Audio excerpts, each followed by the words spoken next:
Hello मित्रों, आज हम फर्स्ट ग्रेड का टॉपिक गुर्जर प्रतिहार देखेंगे। देखिए, गुर्जर प्रतिहार इनकी स्टार्टिंग थी 6वीं शताब्दी। तो गुर्जर प्रतिहारों का शासन भारत में चालू होता है 6वीं शताब्दी से। प्रतिहारों की जो प्रथम राजधानी थी मंडोर थी। तो ऑब्वियसली ये मंडोर जोधपुर से ही इन्होंने अपना शासन स्टार्ट किया था। अब हम देखेंगे कि प्रतिहारों की जानकारी हमें कहाँ से मिलती है। तो प्रतिहारों की जानकारी के लिए दो ही प्रशस्ति मुख्य है, एक तो बाउक प्रशस्ति, एक घंटियाला प्रशस्ति। ये घंटियाला प्रशस्ति जो है रोइंग स्कूप भी कहते हैं इसको। कई बार क्वेश्चंस में घंटियाला प्रशस्ति की जगह रोइंग स्कूप दे दिया जाता है, तो ये दोनों एक ही हैं। पहले बाउक प्रशस्ति के बारे में देख लेते हैं। बाउक प्रशस्ति 837 ईस्वी में लिखी गई थी। घंटियाला प्रशस्ति 861 ईस्वी में लिखी गई थी। बाउक प्रशस्ति के बारे में देखिए, ये राजा बाउक ने खुदवाई थी। बाउक प्रशस्ति है तो राजा बाउक ने खुदवाई थी। इसमें हरिश्चंद्र से बाउक तक का पता चलता है, मतलब हरिश्चंद्र जो राजा था उससे बाउक राजा तक की जानकारी बाउक प्रशस्ति से मिलती है। ये इस पहले क्या था, मंडोर में एक विष्णु मंदिर था, वहाँ पर ये लगी हुई थी बाउक प्रशस्ति। अब जब जोधपुर शहर का परकोटा बन रहा था तो विष्णु मंदिर के जो पत्थर भी उखाड़ कर उस परकोटे में लगा दिए गए। बाद में पता चला कि ये तो बाउक प्रशस्ति है, तो उसके बाद में इसको रिजर्व किया गया। ये विष्णु मंदिर से मिली है तो नेचुरल है, भगवान विष्णु और शिव के बारे में यहाँ जानकारी मिलती है। तो बाउक प्रशस्ति हमने देख लिया 837 ईस्वी में मिलती है। यहाँ गुर्जर प्रतिहारों की जानकारी मिलती है। राजा बाउक ने खुदवाई थी। हरिश्चंद्र से बाउक तक की वंश परंपरा का पता चलता है। विष्णु मंदिर में थी तो विष्णु और शिव की जानकारी मिलती है। कौन सी प्रशस्ति को जोधपुर शहर के परकोटे में लगा दिया गया था, तो ये थी बाउक प्रशस्ति। अब देखिए घंटियाला प्रशस्ति। ये घंटियाला प्रशस्ति, इसको रोइंग स्कूप भी कहते हैं। ये 861 ईस्वी में लिखी गई थी। किसने लिखी थी? ये बाउक का छोटा भाई था कुक्कुक। ये बाउक ने जब राज्य किया था तो इसका जो शासन था वो कुछ ही समय तक चला था। उसके बाद में इसका जो छोटा भाई है उसने शासन किया था, कुक्कुक ने। तो कुक्कुक ने खुदवाई थी। तो कुक्कुक ने ये दो जय स्तंभ भी बोल दिए जाते हैं, दो प्रशस्ति भी बोल दी जाती है। तो घंटियाला प्रशस्ति या रोइंग स्कूप की प्रशस्ति किसने खुदवाई थी? कुक्कुक ने खुदवाई थी। कहाँ पर है? मंडोर में है। बाउक प्रशस्ति भी मंडोर में ही है। कहाँ से कहाँ तक की वंश परंपरा का पता चलता है? हरिश्चंद्र से कुक्कुक तक। यहाँ देखिए, हरिश्चंद्र से बाउक तक बाउक प्रशस्ति में, हरिश्चंद्र से कुक्कुक तक की वंश परंपरा का पता चलता है घंटियाला प्रशस्ति में। ये जैन मंदिर पड़ता है जोधपुर में, वहाँ माता की साल नामक जगह है, तो वहाँ से ये घंटियाला प्रशस्ति मिली है।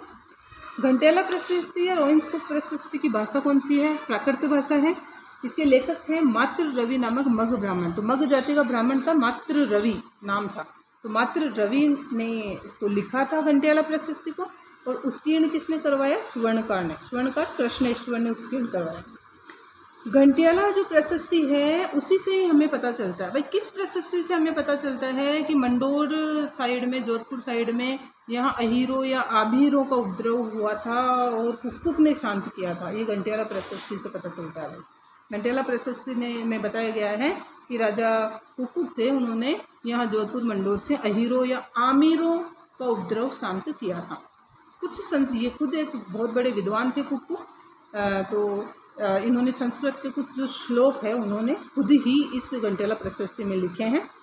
इसके अलावा देखिए, कुक्कुक के अधिकार क्षेत्र में कौन कौन से एरिया आ रहे थे? मरु, मांड, वल्ल, त्रावणी, अज्ज और गुर्जरत्रा। ये क्षेत्र कुक्कुक के क्षेत्र में आ रहे थे।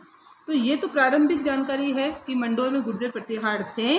तो इसकी जानकारी बाउक प्रशस्ति और घंटियाला प्रशस्ति से मिलती है। इसके अलावा किस किस से इनकी जानकारी मिलती है? तो देखिए, ग्वालियर प्रशस्ति। तो ग्वालियर प्रशस्ति किसने लिखवाई थी? मिहिर भोज ने लिखवाई थी ग्वालियर प्रशस्ति। ग्वालियर प्रशस्ति में प्रतिहारों ने खुद को लक्ष्मण का वंशज कहा है भाई, ठीक है। तो ग्वालियर प्रशस्ति में प्रतिहारों ने खुद का लक्ष्मण का वंशज कहा है, रघुवंशी कहा है।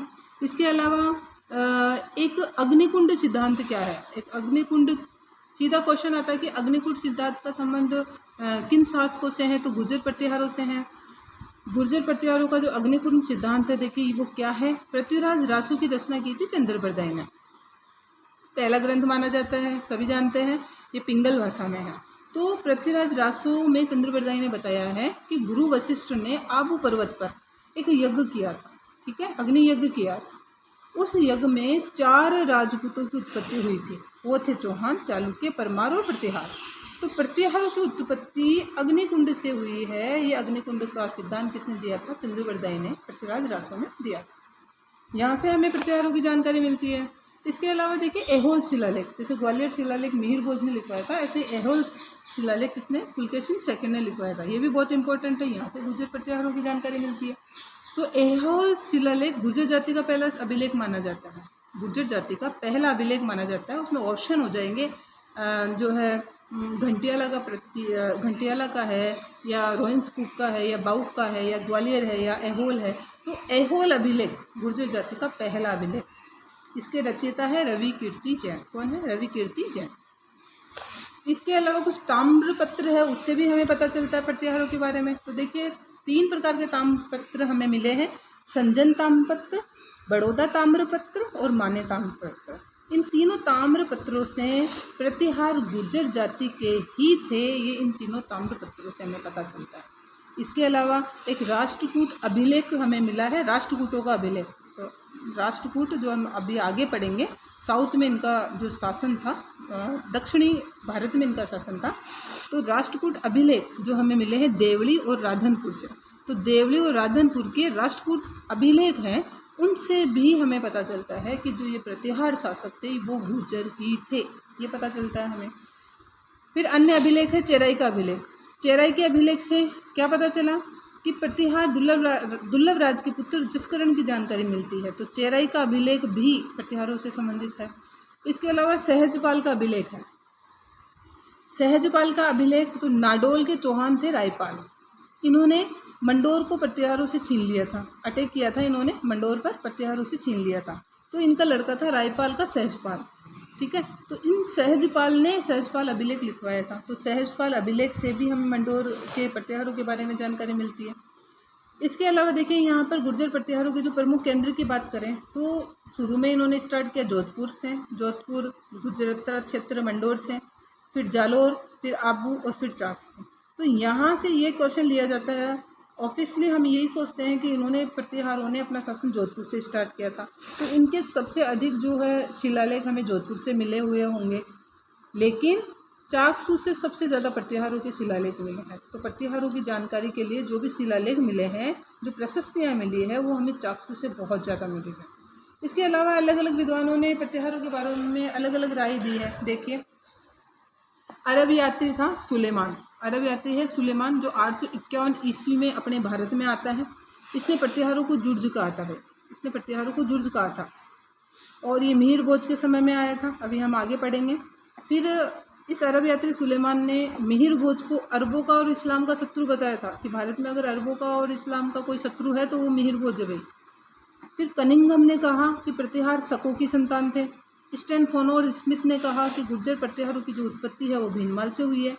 जैक्सन व भंडारकर ने कहा कि एक विदेशी जाति आई थी भारत में, खजर नामक एक विदेशी जाति आई थी, और उस खजर जाति से ही इन प्रतिहारों की उत्पत्ति हुई है। ये जैक्सन और भंडारकर मानते हैं। कर्नल जेम्स टोड क्या कहते हैं? इन्होंने कहा प्रतिहारों की उत्पत्ति शकों से हुई है। देखिए कर्नल जेम्स टोड ने भी शकों से उत्पत्ति मानी है प्रतिहारों। शक और हूण ये विदेशी जातियाँ थी जिन्होंने भारत पर आक्रमण किया था। तो कर्नल टोड ने कहा कि प्रतिहारों की उत्पत्ति शकों से हुई है। इसके अलावा कनिंघम ने भी यही बात कही थी कि प्रतिहार शकों की संतान थे। तो कनिंघम और कर्नल टोड इनके विचार एक ही हैं। फिर है स्मिथ ने कहा कि नहीं, ये शकों की संतान नहीं, ये हूणों की संतान है। तो शक और हूण दोनों ने अटैक किए थे हमारे यहाँ, तो स्मिथ ने कहा कि हूणों की संतान है। अब गौरीशंकर ओझा हमारे इतिहासकार हैं, इन्होंने प्रतिहारों को सूर्यवंशी या रघुवंशी बताया है। देखिए ग्वालियर प्रशस्ति में मिहिर भोज ने भी प्रतिहारों को रघुवंशी क्षत्रिय कहा था। इसी बात की पुष्टि गौरीशंकर ओझा ने की है। गौरीशंकर ओझा ने भी यही कहा है कि प्रतिहार थे, गुर्जर प्रतिहार थे, वो सूर्यवंशी या रघुवंशी थे। फिर देखिए, अब देखिए जितने भी हमने ये अभिलेख वगैरह देखे हैं, इनसे हमें क्या पता चला कि प्रतिहारों ने अपना शासन मारवाड़ या जोधपुर से स्टार्ट किया। प्रतिहारों ने अपना शासन कहाँ से स्टार्ट किया? मारवाड़ या जोधपुर से। और मारवाड़ और जोधपुर से ही इनकी 2 शाखाएं बन गई, ठीक है। तो मंडोर के गुर्जर प्रतिहार एक शाखा तो कहलाई, मांडव्यपुर या मंडोर के गुर्जर प्रतिहार कहलाए, दूसरे भीनमाल के गुर्जर प्रतिहार। इन्हीं भीनमाल के गुर्जर प्रतिहारों को भृगु कच्छ नांदीपुरी के प्रतिहार भी कहते हैं। तो अगर भीनमाल नाम ना आकर भृगु कच्छ नांदीपुरी नाम आ जाए तो भी भीनमाल ही है ये, ठीक है, कंफ्यूज नहीं होना है। तो एक तो मंडोर के प्रतिहार और एक भीनमाल के गुर्जर प्रतिहार। अब देखिए ये प्रतिहार तो थे, बट गुर्जर कैसे कहलाए? तो मारवाड़ जोधपुर का जो क्षेत्र है, हमारे राजस्थान का जो मारवाड़ जोधपुर का जो क्षेत्र है वो गुर्जरत्रा कहलाता है, ठीक है। अब प्रतिहारों ने यहाँ शासन किया तो ये गुर्जरेश्वर कहलाए। तो गुर्जर क्षेत्र पर को अपने अधीन कर लिया तो गुर्जर क्षेत्र के राजा गुर्जरेश्वर कहलाए। इसके अलावा देखिए चीनी यात्री हेनसांग हमारे यहाँ आया था, सभी जानते हैं, यात्रियों का राजकुमार है। इनकी जो रचना थी सीयू की, इनकी जो बुक थी, किताब लिखी थी इन्होंने सीयू की। ये चीनी यात्री जो है हेनसांग हर्षवर्धन के समय में आए थे और हर्षवर्धन ने इनसे प्रभावित होकर ही बौद्ध धर्म धारण कर लिया था, ठीक है। अब इन्होंने गुर्जर प्रतिहारों के बारे में एक बात बताई है। क्या बताई है? देखिए इन्होंने गुर्जर राज्य का उल्लेख किया है। गुर्जर राज्य की राजधानी इन्होंने पोलोमोलो को बताया है और इन्होंने पोलोमोलो भीनमाल को बताया है। मतलब गुर्जर राज्य की राजधानी उस समय भीनमाल थी। इस भीनमाल को इन्होंने अपनी सीयू की नामक किताब में पोलोमोलो कहा है। इसके अलावा पूरे गुर्जर राज्य को किस नाम से संबोधित किया इन्होंने? कुचीलो। कुचीलो, तो कुचीलो गुर्जर राज्य के लिए कहा है, पूरे गुर्जर प्रतिहारों के राज्य के लिए कहा है और इनकी राजधानी भीनमाल को बताया है और अपने सीयूकी में इन्होंने भीनमाल को पोलोमोलो कहा है। अब अगले पार्ट में हम कंप्लीट गुर्जर प्रतिहार देख लेंगे। इस पार्ट में गुर्जर प्रतिहारों की जानकारी हमें कहाँ कहाँ से मिली थी ये हमने देखा। नेक्स्ट पार्ट में हम हरिश्चंद्र से लेकर जो गुर्जर प्रतिहारों का जो अंतिम राजा था, ये अंतिम राजा था यशपाल, यहाँ तक हम कंप्लीट देख लेंगे, ठीक है। Thank you.